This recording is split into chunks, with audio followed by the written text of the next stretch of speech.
Hi friends आपण मानक पूर्व सुनील स्टडी एकेडमी रे स्वागत पे आज आम आलोचना करवा तुम एमआईएल ओडिया साहित्य ज्योतिर सीएचएससी बोर्ड परीक्षा सीएचएससी बोर्ड परीक्षा 80 मार्क समस्त संपूर्ण प्रश्न पत्र आम आलोचना करवा।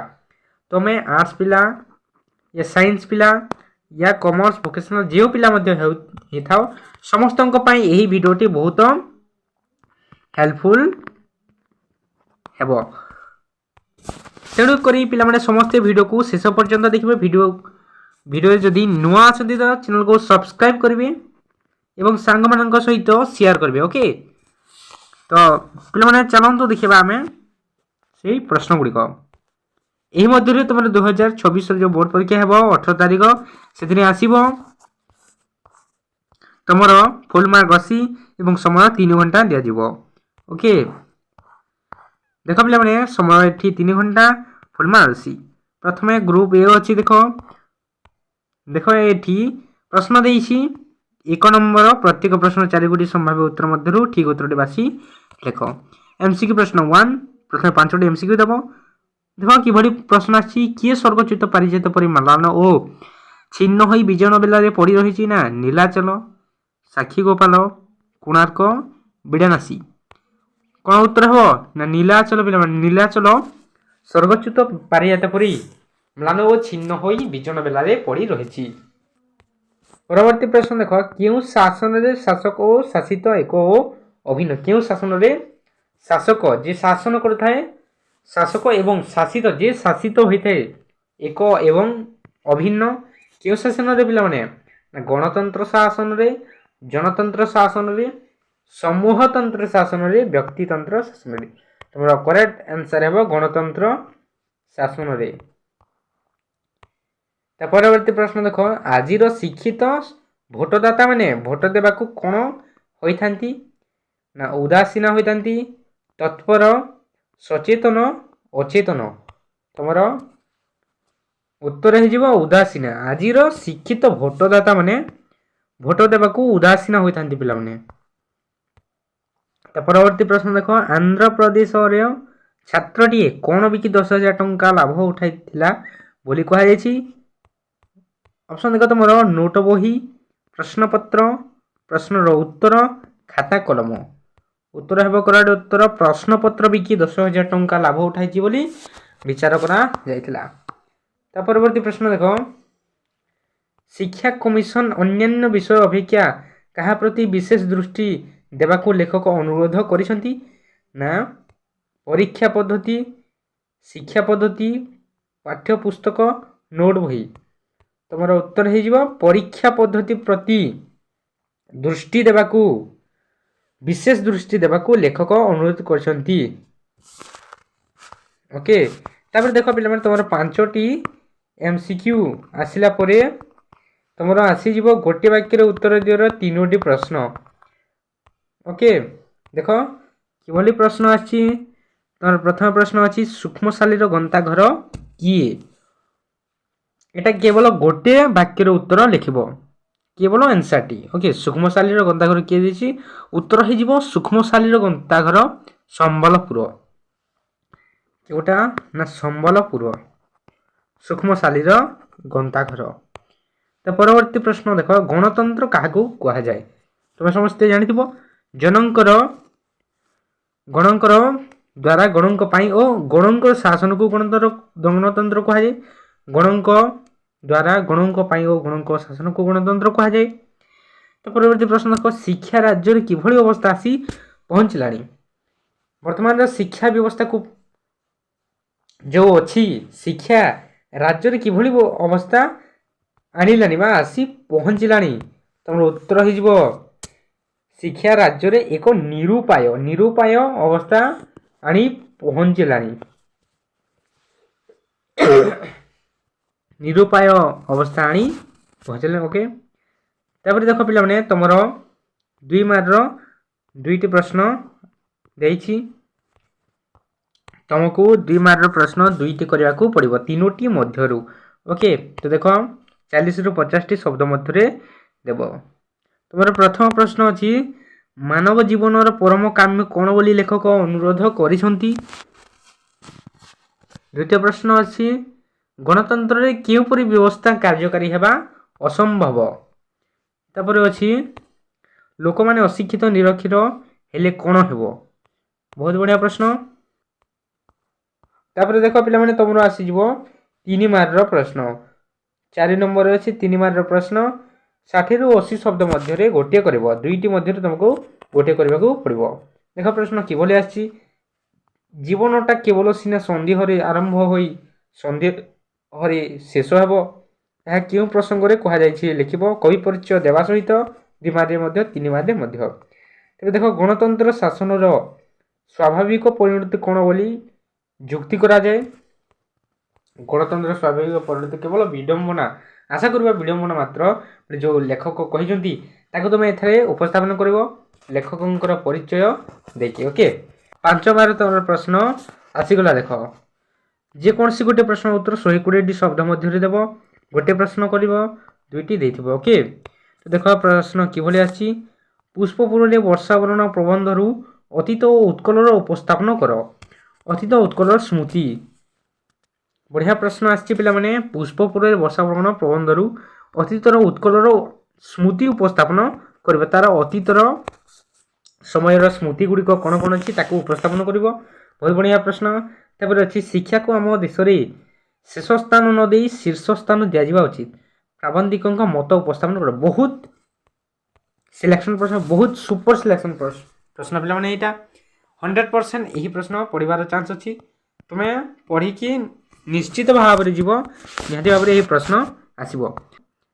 ग्रुप बी पिला माने देखो वर्तमान आसीला ग्रुप बी प्रत्येक प्रश्न 4 गुडी संभाव्य उत्तर मध्यरु ठीक उत्तरटी बाछि लिखो। पूर्ववर्ती परि वर्तमान मध्य 5टी एमसीक्यू आसीबो। प्रथमे देखो प्रश्न किबोली अछि प्रथमे प्रबंध विभाग रु आसिला वर्तमान तमरो कविता विभाग रु आसीबो। दुखी रंकिंग को शोषण करी राजा माने विदेशी को कोन खुआउतले। बढ़िया प्रश्न डी ना घिओ अटा छागमुंडा कुकुटांड खुदकुंडा तमरो करेक्ट उत्तर हे जिवो कुकुटांड माने कोन ना कुकुडा अंडा। ओके परवर्ती प्रश्न देखो महाराज केउथिरे दीक्षित होइछन्ते बोली बनित ना महाव्रत महायज्ञ रे महादीक्षा रे महात्याग रे केउथिरे पिला माने महायज्ञ रे दीक्षित होइतो बोली बनित। बहुत बढ़िया प्रश्न गुडी आछि सब को अटेंड करिक आसीबो। परवर्ती प्रश्न देखो सूर्यास्त कालीन मृदु समरण को कवि कहा सहित तुलना करिसंती ना पति पत्नी कलह प्रेम अस्पष्टगिरी नायक नायिकार मिलन प्रेमिकर भर्षण। बहुत बढ़िया प्रश्न उत्तर हो प्रेम अस्पष्टगिरी जो चुपचाप कथा होउतले सही गिरी माने पर्वत सहित मृदु समीरण सूर्यास्त कालीन समय।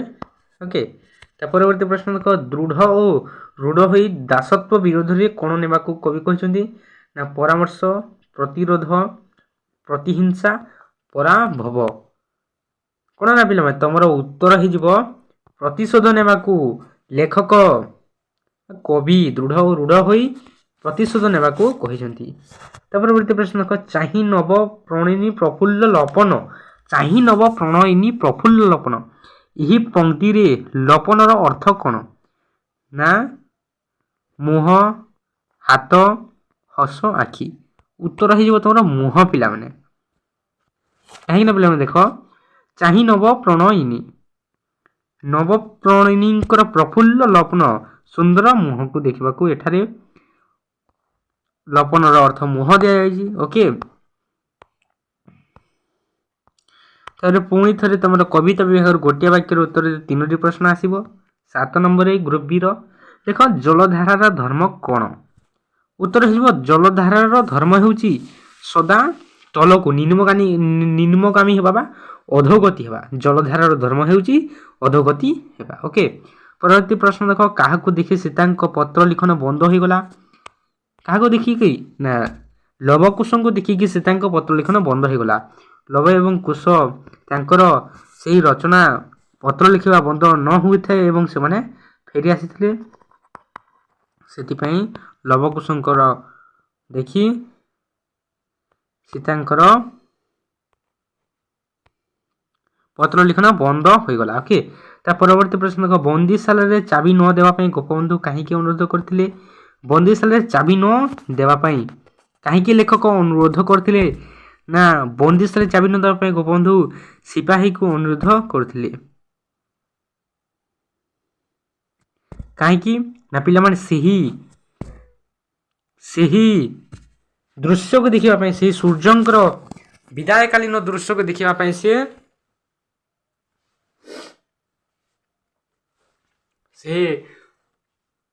ଚାବି ନ ଦେବା ପାଇଁ ଗୋପବନ୍ଧୁ ଅନୁରୋଧ କରିଥିଲେ। ଓକେ, ସେ ବିଦାୟକାଳୀନ ଦୃଶ୍ୟକୁ ଦେଖିବା ପାଇଁ। ଓକେ, ତାପରେ ଦେଖ ପିଲାମାନେ, ତୁମର 8 ନମ୍ବର 2 ମାର୍କର 2ଟି ପ୍ରଶ୍ନ ପୁଣି ଥରେ ଆସିଲା। ସୀତା କେଉଁ ପ୍ରସଙ୍ଗରୁ ନିଜରୁ ଔସୁକ ଦମନ କରିପାରୁ ନଥିଲେ? କେଉଁ ପ୍ରସଙ୍ଗରୁ ନିଜର ଔସୁକ ଦମନ କରି ପାରୁନଥିଲେ? ଦେଖିବ, ଅଚିରେ ଫେରିବି ଧନୀ ନୁହଁ କାତର, କିଏ କାହାକୁ କହିଛନ୍ତି? ଏଇଟା କିଏ କାହାକୁ କହିଛନ୍ତି ଲେଖିବ। ତାପରେ ଦେଖ, କ'ଣ ଉଚ୍ଛେଦ ପାଇଁ କବି ପ୍ରେରଣା କରିଛନ୍ତି? ବଢ଼ିଆ ବଢ଼ିଆ ପ୍ରଶ୍ନ ତୁମର କବିତା ବିଭାଗରୁ ଆସୁଛି। 3 ମାର୍କ ଆସିବ।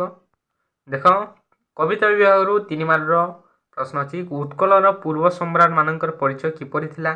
ପରିଚୟ କିପରି ଥିଲା ମାନେ ତାଙ୍କୁ ବର୍ଣ୍ଣନା କରିବ। ଉତ୍କଳର ପୂର୍ବ ସମ୍ରାଟ ମାନଙ୍କର ପ୍ରତିଷ୍ଠା ବିଶାଳ ଥିଲା, ସେମାନେ ଏକ ପରିବାରତ୍ୱ ବୋଲି ମନେ କରୁଥିଲେ। ଏଇଗୁଡ଼ାକ ଲେଖିବ। ଆଉ କ'ଣ? ତେବେ ଦେଖ, ଅସ୍ତାଚଳର ଉଚ୍ଚ ଆସନରେ ବସି ରବି ପ୍ରାଚୀ ଦିଗରେ କ'ଣ କହୁଛନ୍ତି ବୋଲି ବର୍ଣ୍ଣନା କରାଯାଇଛି। ସେହି ଅସ୍ତାଚଳର ମାନେ ସେହି ଗିରି ପର୍ବତର ଉଚ୍ଚ ଆସନରେ ବସିକି ରବି ହସି ହସି କ'ଣ କହୁଥିଲେ ତାକୁ ଲେଖିବ। ପ୍ରାଚୀ ଦିଗରେ କ'ଣ କହୁଛନ୍ତି ବୋଲି ବର୍ଣ୍ଣନା କରାଯାଇଛି, ଲେଖିବ। ତାପରେ ଦେଖ ପିଲାମାନେ, 5 ମାର୍କ ତମର ପ୍ରଶ୍ନ ପଳେଇ ଆସିଲା 10 ନମ୍ବରରେ ଗ୍ରୁପ୍ ବିର। ପଠିତ କବିତା ଅବଲମ୍ବନରେ କବି ରାଧାନାଥ ରାୟଙ୍କର ଜୀବନ ପ୍ରତି ଥିବା ଦୃଷ୍ଟିଭଙ୍ଗୀ ସମ୍ପର୍କରେ ଆଲୋକପାତ କର। ନା ଏଇଟା ହେଉଛି ବଡ଼ପଣ କବିତାରୁ ପିଲାମାନେ, ବଡ଼ପଣ କବିତାରୁ ଜୀବନ ପ୍ରତି ଦୃଷ୍ଟିଭଙ୍ଗୀ, ଯେଉଁ ମହାନ ପଣିଆକୁ, ମହାନ ଧର୍ମ ପୋତକ ଯେଉଁ ଡଙ୍ଗା ଅଛି ତାକୁ ଗ୍ରହଣ କରିବାକୁ କବି ଯେଉଁ ପରାମର୍ଶ ଦେଇଛନ୍ତି ତାକୁ ଏଠାରେ ଆଲୋଚନା କରିବ। ଜୀବନର ପ୍ରତି ଥିବା ଦୃଷ୍ଟିଭଙ୍ଗୀକୁ ଆଲୋଚନା କରିବ। ତାପରେ ଦେଖ, ପଠିତ କବିତାରୁ ସୀତାଙ୍କ ଦ୍ୱିତୀୟ ଅନୁରୋଧ ସମ୍ପର୍କରେ ସୂଚନା କର। ସୀତା ଯେଉଁ ଦ୍ୱିତୀୟ ଅନୁରୋଧ କରିଥିଲେ ତାଙ୍କ ବିଷୟରେ ଲେଖିବ। ଓକେ, ତାପରେ ପିଲାମାନେ ତୁମର ଆସିଗଲା ଗ୍ରୁପ୍ ସି। ଗ୍ରୁପ୍ ବି ଆମେ ଆଲୋଚନା କରିଲେ। ଗ୍ରୁପ୍ ଏ ଭଳି ବର୍ତ୍ତମାନ ଆସିଗଲା ଗ୍ରୁପ୍ ସି। ଏଠାରେ ତୁମର MCQ ପ୍ରଶ୍ନ ଅଛି ଗଳ୍ପ ବିଭାଗର ପିଲାମାନେ। ଓକେ, ତ ଦେଖ, ପ୍ରଥମ ପ୍ରଶ୍ନ ଅଛି, ତାଲୁକ କିଣା ଠାରୁ ରଙ୍ଗାଧର ମହାନ୍ତି। ପିଲାମାନେ ଏଠି ରଙ୍ଗାଧର ମହାନ୍ତି ହେଉଛି, ଏଇଟା ହେବ ଗଙ୍ଗାଧର ମହାନ୍ତି। ଓକେ, ଗଙ୍ଗାଧର ମହାନ୍ତି କେଉଁ କାମରେ ଥିଲେ? ନା ମୁଖ୍ୟ ଗୁମାସ୍ତା, ଛାମୁକରଣ, ସେଠ ପାଞ୍ଜିଆ, ଗଦି ସରକାର। କେଉଁ କାମରେ ଥିଲେ ପିଲାମାନେ? ଉତ୍ତର ହେଇଯିବ ସେଠ ପାଞ୍ଜିଆ। ତା ପରବର୍ତ୍ତୀ ପ୍ରଶ୍ନ ଦେଖ, ନୂଆ ଜମିଦାରଙ୍କ ବିବାହ ପାଇଁ କେଉଁଠାରେ କନ୍ୟା ଠିକ୍ ହୋଇଥିଲା? ନା କଟକ ଠାରେ, କଲିକତା, ବାଲେଶ୍ୱର, ଯାଜପୁର। କେଉଁଠାରେ ନା ପିଲାମାନେ? ଉତ୍ତର ହେଇଯିବ କଲିକତା ଠାରେ କନ୍ୟା ଠିକ୍ ହେଇଥିଲା। ରାତି ସାରା କେଉଁଥିରେ ମାତି ବିଜୟ ଘରକୁ ଫେରିଥିଲା? ନା ସ୍ୱାଧୀନତା ଆନ୍ଦୋଳନ, ଜନତାଙ୍କ ଉତ୍ସବ, ମୁକ୍ତି ସଂଗ୍ରାମ, ସ୍ୱାଧୀନତା ଉତ୍ସବ। କେଉଁଟା ତମର ଉତ୍ତର ହେଇଯିବ ସ୍ୱାଧୀନତା ଉତ୍ସବ।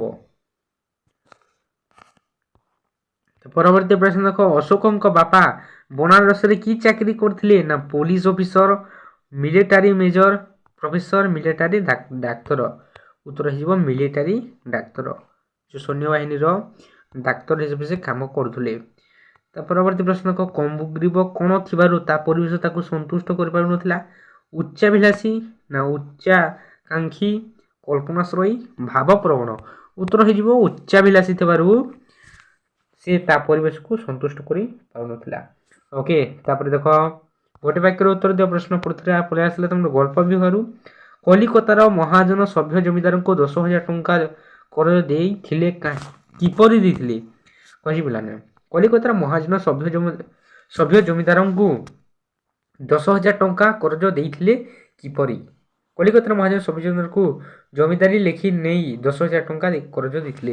ଜମିଦାରକୁ ଲେଖି ନେଇ 10,000 ଟଙ୍କା ଦେଇଥିଲେ ଜମିଦାରୀ ପାଇଁ। ଓକେ, ସୋମନାଥ ପ୍ରକୃତରେ କ'ଣ ଚାହିଁଥିଲେ? ଏଇଟା ତାଙ୍କ ବିଷୟରେ ଅଛି। ସୋମନାଥ ପ୍ରକୃତରେ କ'ଣ ଚାହିଁଥିଲେ? ସେ ଖାଲି ସେ ଯେଉଁ ଚାବୁକରେ ମାଡ଼ ଦେଇଥିଲେ ଅରୁଣକୁ,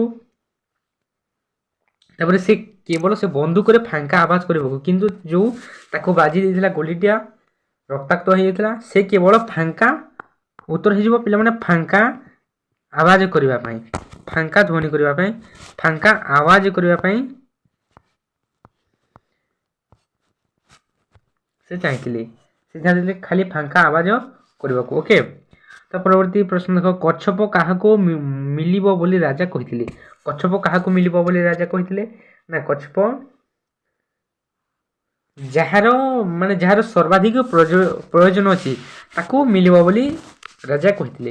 ଯାହାର ସର୍ବାଧିକ ପ୍ରୟୋଜନ ଅଛି ତାକୁ କଚ୍ଛପ ତାହାକୁ ମିଳିବ ବୋଲି ରାଜା କହିଥିଲେ। ଓକେ, ଏହା ଥିଲା ତୁମର ଗୋଟେ ବାକ୍ୟର ଉତ୍ତର। ଗଳ୍ପ ବିଭାଗର ବହୁତ ବଢ଼ିଆ ପ୍ରଶ୍ନ ଆସିଛି। ତାପରେ ଦେଖ 2 ମାର୍କର ପ୍ରଶ୍ନ ଗଳ୍ପ ବିଭାଗରୁ। ପାଞ୍ଜା ଗୁମାସ୍ତା ପ୍ରଜା ପାଟକମାନେ ନୂଆ ଜମିଦାରଙ୍କ ପାଇଁ କ'ଣ କରିଥିଲେ? ପାଞ୍ଜା ଗୁମାସ୍ତା ସେଇ ଗଙ୍ଗାଧର ମହାନ୍ତିଙ୍କୁ କୁହାଯାଇଛି। ପାଞ୍ଜା ଗୁମାସ୍ତା ପ୍ରଜା ପାଟକମାନେ ନୂଆ ଜମିଦାରଙ୍କ ପାଇଁ କ'ଣ କରିଥିଲେ? ନା ସେ ବିଷୟରେ ଲେଖିବ। ସଭ୍ୟ ଯେଉଁ ନୂଆ ଜମିଦାର ପାଇଁ ସେ ଥିଲେ ପାଞ୍ଜା ଗୁମାସ୍ତା ଗଙ୍ଗାଧର ମହାନ୍ତି, ତାଙ୍କ ବିଷୟରେ ଲେଖିବ ପିଲାମାନେ। ଏଠି ଲେଖିବ କ'ଣ କରିଥିଲେ ତାଙ୍କ କାର୍ଯ୍ୟ। 25 ବର୍ଷ ଧରି ରାୟ ବାହାଦୁର ନିଜକୁ କ'ଣ ସାନ୍ତ୍ୱନା ଦେଇ ଆସିଛନ୍ତି? କିପରି ଭାବରେ ସାନ୍ତ୍ୱନା ଦେଇ ଆସୁଛନ୍ତି, କ'ଣ ସାନ୍ତ୍ୱନା ଦେଇ ଆସୁଛନ୍ତି ତାହା ଲେଖିବ। କ'ଣ କହି ରାଜା ମୁଖ୍ୟ ପାଚକକୁ କଚ୍ଛପଟିକୁ ରାନ୍ଧିବା ପାଇଁ ନିର୍ଦ୍ଦେଶ ଦେଲେ? ଏଇଟା ମଧ୍ୟ ଲେଖିବ। ଓକେ, ତାପରେ ଦେଖ 3 ମାର୍କ ଗୋଟେ ପ୍ରଶ୍ନ କରିବାକୁ କହିଛି। କେଉଁ ପରୀକ୍ଷାମୂଳକ ପଦକ୍ଷେପ ନେବା ସମ୍ପର୍କରେ ହଂସ ଯୁଗଳ ରାଜି ହୋଇଥିଲା? କେଉଁ ପରୀକ୍ଷାମୂଳକ ପଦକ୍ଷେପ ନେବ? ସେ ଯେଉଁ ଆକାଶରୁ ଯିଉଥିଲା ସେଇ ପରୀକ୍ଷା ପାଇଁ। ଓକେ, ଦେଖ ବିଦେଶୀ ରାଜଦୂତଙ୍କୁ ରାଜା କେଉଁଥିପାଇଁ ମାସଟିଏ ସମୟ ଦେଇଥିଲେ? ଲେଖିବ। 2 ମଧ୍ୟରୁ ଗୋଟିଏ ପ୍ରଶ୍ନ କରିବ।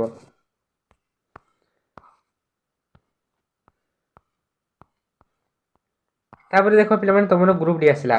ତୁମର group A B C D sorry D ନାହିଁ ଏ ବି ସି ଡି ସମାନ ଅଛି। ଏ ବି ସି ସମାନ ଅଛି। 5 ମାର୍କର MCQ ଆସିବ। ତାପରେ ଗୋଟେ ବାକ୍ୟର ଉତ୍ତର 3ଟି, ମାନେ 9ଟି ଟୋଟାଲ ହେଇଗଲା ତୁମର 3ଟି ଗ୍ରୁପରେ। ଓକେ, ଏବଂ 2 ମାର୍କର ଆସିଥିଲା। 5 ମାର୍କର 2ଟି କରିଲ ପ୍ରବନ୍ଧ ଏବଂ କବିତା ବିଭାଗରୁ। ବର୍ତ୍ତମାନ ତୁମର ଗ୍ରୁପ ଡିର ଆସିଲା। ଯେଉଁ ନୂଆ କବିତା ଆଡ଼ ହେଇଛି ତାହା ଏଠାରେ ଦିଆଯାଇଛି। 15 ନମ୍ବର ଗୋଟିଏ ବାକ୍ୟରେ ଉତ୍ତର ଦିଅ। ଦେଖ ପିଲାମାନେ ପ୍ରଶ୍ନ ମୁଁ ଦେଉଛି। ଗୁରୁ ନିଜକୁ କ'ଣ ବୋଲି ଗଣନା କରନ୍ତି? ତାପରେ ଦେଖ ଗୁରୁ ନିଜକୁ କ'ଣ ବୋଲି ଗଣନା କରନ୍ତି ଲେଖିବ। ତାପରେ କିଏ ଜଗତର ବଡ଼? କେବଳ ଗୋଟିଏ ବାକ୍ୟରେ ଉତ୍ତର ଦେବ। କିଏ ସତ୍ୟର ଦର୍ଶନ ପାଏ ନାହିଁ? କେଉଁ ଭୂମି ଆର୍ଯ୍ୟମାନଙ୍କ ଗୌରବ ଭୂମି? ଭାରତ ଭାବନାର କବି କିଏ? ଲେଖିବ। ବାସ୍ ଏତିକି ପ୍ରଶ୍ନ ମୁଁ ଉଦାହରଣ ପାଇଁ ଦେଇଦେଇଛି, କିନ୍ତୁ ଆହୁରି ଭଲ ପ୍ରଶ୍ନ ଆସିବ, ତୁମେ ସବୁ ଉତ୍ତର କରିବ। ତାପରେ ପିଲାମାନେ ତୁମର ଆସିଲା ସର୍ଜନାତ୍ମକ ରଚନା ସଂକ୍ଷିପ୍ତୀକରଣ। ଓକେ, ତୁମେ ଚାହିଁଲେ ସର୍ଜନାତ୍ମକ ରଚନା କରିବ, ଦେଶାତ୍ମବୋଧ ପାଇଁ ତୁମର ଆସିବ ଏବଂ ସଂକ୍ଷିପ୍ତୀକରଣ ମଧ୍ୟ କରିବାକୁ ପଡ଼ିବ। ଟୋଟାଲ ତୁମର ଏଇଟା ସଂକ୍ଷିପ୍ତୀକରଣ ଏବଂ ସର୍ଜନାତ୍ମକ ରଚନା ଯେଉଁଠି କଲେ 4 ମାର୍କ ଏବଂ ତୁମର ନୂଆ କବିତା ଯେଉଁ ଆଡ଼ ହେଇଛି ସେ ମଧ୍ୟରୁ 5ଟି ପ୍ରଶ୍ନ ଆସିବ। ଗୋଟିଏ ବାକ୍ୟରେ ବା MCQ ଆସିବ। MCQ ତ ଆସିବ ନାହିଁ, ଗୋଟିଏ ବାକ୍ୟର ପ୍ରଶ୍ନ ଆସିବ। ଦେଖ ଏଇଟା ତୁମର ବିଷୟ ଅଛି ଘାସକୁ ଛୋଟ ବେଣାକୁ ମୁଠ ସ୍ୱତନ୍ତ୍ର ରଚନା କର। ଘାସକୁ ଛୋଟ ବେଣାକୁ ମୁଠ, ଘାସକୁ ଛୋଟ ବେଣାକୁ ମୁଠ ବିଷୟରେ ତୁମେ ସର୍ଜନାତ୍ମକ ରଚନା ଲେଖିବ ଏବଂ ଏଠି ଗଦ୍ୟାଂଶ ତୁମର ଅଛି ଦେଖ। ଓକେ, ତାପରେ ପିଲାମାନେ ତୁମର ଆସିଲା ଗ୍ରୁପ ବି। ଗ୍ରୁପ ବିରେ ତୁମର ଦରଖାସ୍ତ ପତ୍ର ଲିଖନ ଅଛି। ସବୁଠାରୁ ଶେଷ ଗ୍ରୁପ ଦେଖ 17 ନମ୍ବର। ତୁମ ଗାଁର ସର୍ବସାଧାରଣ ବ୍ୟବହାର ଉପଯୋଗୀ ଏକ ପୁଷ୍କରିଣୀ ଖୋଲାଇବା ପାଇଁ ସ୍ଥାନୀୟ ଲୋକପ୍ରତିନିଧିଙ୍କ ପାଖକୁ ଦରଖାସ୍ତ ଲେଖ। ସ୍ଥାନୀୟ ଲୋକପ୍ରତିନିଧିଙ୍କୁ ଦରଖାସ୍ତ ଲେଖିବ 5 ମାର୍କର। ଏବଂ ତୁମ ଭାଇ ପୁନେରେ ଚାକିରି କରିଛନ୍ତି, ସେଠି ସ୍ୱାଇନ୍ ଫ୍ଲୁ ବ୍ୟାପିଥିବାରୁ ପ୍ରତିଷେଧକ ପଦକ୍ଷେପ ନେବା ପାଇଁ ତାଙ୍କୁ ସଚେତନ ପତ୍ର ଲେଖ। बहुत बढ़िया आसी पे तुमको बहुत सहज लगे जो प्रश्न कले पत्र लिखन बहुत बढ़िया आसो दरखास्त भल आसो तुम बेसी सहज हो तुम बेसी सहज हो पत्र लिखन ओके ये कही स्वाइन फ्लू व्यापी स्वाइन फ्लू रोग व्यापी प्रतिषेधक पदक्षेप नापी सचेतन कर एठारे सर्वसाधारण उपयोगी पुष्करणी खोलने लोक प्रतिनिधि को दरखास्त लिख बढ़िया प्रश्न अच्छी मु दरखास्त पत्र लिखन सिलेक्शन देदेवी तुम पढ़ तुम शेष तुम प्रश्न आसीगला ग्रामर रो 11टी प्रश्न देख एक प्रयोजनीय अर्थर पदगुड़िक वाक्य व्यवहृत हेले ताकू कौन कहुए प्रवाद प्रवचन रूढ़ी समास प्रयोग तुम उत्तर हो कौन बना पे एक प्रयोजनीय अर्थ पदगुड़िक वाक्य व्यवहृत होते कौन कह रूढ़ी कह एक प्रयोजनीय अर्थ पदगुड़िक वाक्य व्यवहृत करते रूढ़ी कह रूढ़ी गोटे प्रश्न आसला एक पदरे प्रकाश कर गोटे पदरे प्रकाश कर साम्यक भाषण माने वक्तव्य स्वल्पाषण संभाषण संक्षिप्ताषण कौन हो पे तुम उत्तर हो संभाषण साम्यक भाषण माने संभाषण जे स्मृति शास्त्र रे पंडित जे स्मृति शास्त्र रे पंडित से स्मार्थ पंडित शास्त्रज्ञ स्मृति पंडित उत्तर हो तुम स्मार्थ जे स्मृति साहित्य रे पंडित सी स्मार्थ तब देख सामान्य सम्मानर योग्य सम्मानीय सम्माननीय सम्मानबोध पूज्य उत्तर हो तुम सम्माननीय जे सम्माननीय और जे सम्मान योग्य से सम्माननीय ओके तब देख विपरीत शब्दटी लिख कठिन तरल कोमल शीतल नरम कठिन तुम कोमल कठिन कोमल तंद्रा जागृत घुमेइबा मोह सुप्त कौन हम तंद्रार तुम विपरीत शब्द हेब जागृत तापर देख उत्थान उत्थान रहिबो पतन पतन अनुत्थान संस्थान कौन हेब पे तुम उत्तर हेब पतन पे उत्थान पतन यही पतन हेबनी पतन हेब उत्थान पतन हेब तार विपरीत शब्द ना उत्थान है पतन है पे आसला तुम भ्रम संशोधन कर भ्रम संशोधन एमसीक्यू देख कृत्रिम कृत्रिम कृत्रिम कृत्रिम कृत्रिम कृत्रिम दीर्घ अच्छी एठी हर्ष एठी क्रू केवल देछि देख तो प्रकृत एठार कृत्रिम हेउछि कोडा बन प्रकृत कृत्रिम हम तुम कृत्रिम केवल जो लगी केवल एटा हेब कहीं देख एठारे तुम प्रकृत भाषार व्यवहार होनी एठारे मध्य होनी एठारे मध्य होनी कहीं एठारे दीर्घ लगी जाइछि प्रकृत उत्तर तुम करेक्ट आंसर हो ग हो तुम कृत्रिम ओके तापर देख दुष्टामी दुष्टामी प्रकृत दुष्टामी हेब दुष्टामी दुष्टामी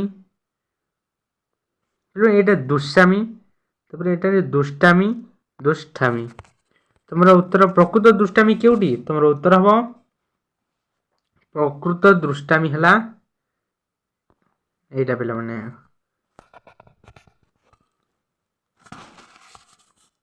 तापर देख स्वर्गारोहण स्वर्गारोहण स्वर्गारोहण स्वर्गारोहण स्वर्गारोहण केउटा हो दंतस्वर लगी तालब्यास दंतस्वर एटा ग कि अच्छी देख यार प्रकृत तुम करेक्ट आंसर हेब स्वर्गारोहण बा एटा पे मैंने ख नंबर तुम प्रकृत उत्तर हेब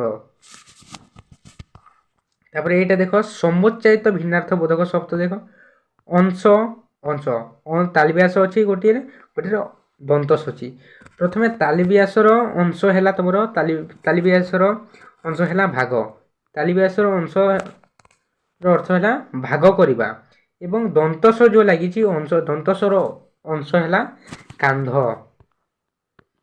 ओके